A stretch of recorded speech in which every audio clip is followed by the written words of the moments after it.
یعنی لوگ ذلیل ہوں گے، سخت محنت کرنے والے تھکے ماندے دہکتی آگ میں داخل ہوں گے۔ ان کو ایک کھولتے ہوئے چشمے کا پانی پلایا جائے گا، ایک سخت خاردار جھاڑی کے سوا ان کے لیے کوئی کھانا نہیں ہوگا جو نہ مفید غذا بنے اور نہ بھوک میں کچھ کام آئے۔ بہت سے چہرے یعنی لوگ اس روز شادماں بھی ہوں گے، اپنی محنت کے بدلے پر خوش، بہشت بری میں وہاں کسی طرح کی لغو بات نہیں سنیں گے، اس میں چشمے بہ رہے ہوں گے، وہاں تخت ہوں گے اونچے اونچے اور کٹورے قرینے سے رکھے ہوئے اور گاؤ تک یہ قطار کی قطار لگے ہوئے اور نفیس مسندیں جگہ جگہ بچھی ہوئی۔ تو کیا یہ لوگ اونٹوں کی طرف نہیں دیکھتے کہ کیسے عجیب پیدا کیے گئے ہیں، اور آسمان کی طرف کہ کیسا بلند کیا گیا ہے، اور پہاڑوں کی طرف کہ کس طرح کھڑے کیے گئے ہیں، اور زمین کی طرف کہ کس طرح بچھائی گئی؟ پس اے نبی صلی اللہ علیہ وآلہ وسلم، تم تو نصیحت کرتے رہو کہ تم نصیحت کرنے والے ہی ہو، تم ان پر داروغہ نہیں ہو۔ ہاں، جس نے منہ پھیرا اور نہ مانا تو اللہ اس کو بہت بڑا عذاب دے گا۔ بے شک ان کو ہمارے ہی پاس لوٹ کر آنا ہے، پھر ہمارے ہی ذمے ان سے حساب لینا ہے۔ شروع اللہ کا نام لے کر جو بڑا مہربان نہایت رحم والا ہے۔ فجر کی قسم اور 10 راتوں کی اور جفت اور طاق کی اور رات کی جب رخصت ہونے لگے، اور بے شک یہ چیزیں عقل مندوں کے نزدیک قسم کھانے کے لائق ہیں، اس بات پر کہ کافروں کو ضرور عذاب ہوگا۔ کیا تم نے نہیں دیکھا کہ تمہارے پروردگار نے قوم عاد کے ساتھ کیا کیا، جو ارم کہلاتے تھے، دراز قد مانند ستونوں کے، کہ تمام ملک میں ایسے پیدا نہیں ہوئے تھے؟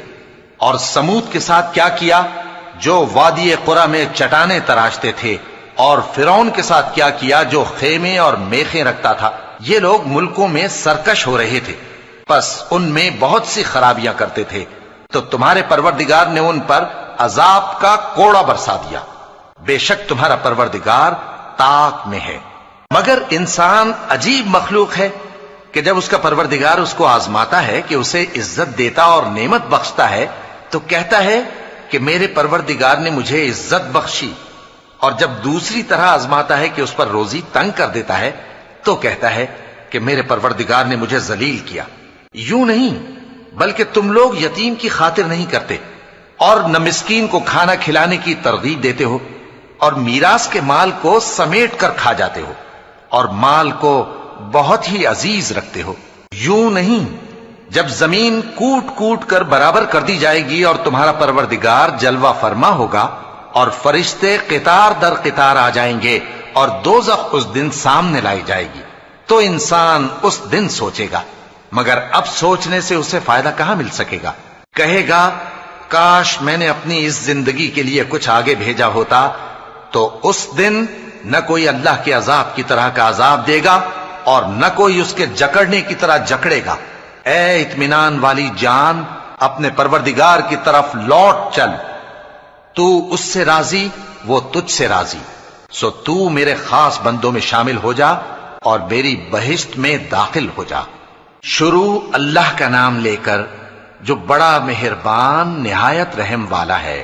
میں اس شہر یعنی مکے کی قسم کھاتا ہوں، اور تم اے نبی صلی اللہ علیہ وآلہ وسلم اسی شہر میں تو رہتے ہو، اور سب کے باپ یعنی آدم اور اس کی اولاد کی قسم کہ ہم نے انسان کو محنت و مشقت میں رہنے والا بنایا ہے۔ کیا یہ خیال کرتا ہے کہ اس پر کوئی قابو نہ پائے گا؟ کہتا ہے کہ میں نے بہت سا مال برباد کر دیا۔ کیا اسے یہ گمان ہے کہ اس کو کسی نے دیکھا نہیں؟ بھلا ہم نے اس کو 2 آنکھیں نہیں دیں اور زبان اور 2 ہونٹ نہیں دیے؟ یہ چیزیں بھی دیں اور اس کو خیر و شر کے دونوں رستے بھی دکھا دیے، مگر یہ گھاٹی پر سے ہو کر نہ گزرا۔ اور تم کیا سمجھے کہ گھاٹی کیا ہے؟ کسی کی گردن کا چھڑانا یا بھوک کے دن میں کھانا کھلانا، کسی رشتہ دار یتیم کو یا مٹی میں پڑے کسی نادار کو۔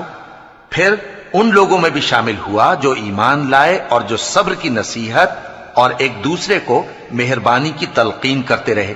یہی لوگ اچھے نصیب والے ہیں، اور جنہوں نے ہماری آیتوں کو نہ مانا وہی برے نصیب والے ہیں۔ یہ لوگ آگ میں بند کر دیے جائیں گے۔ شروع اللہ کا نام لے کر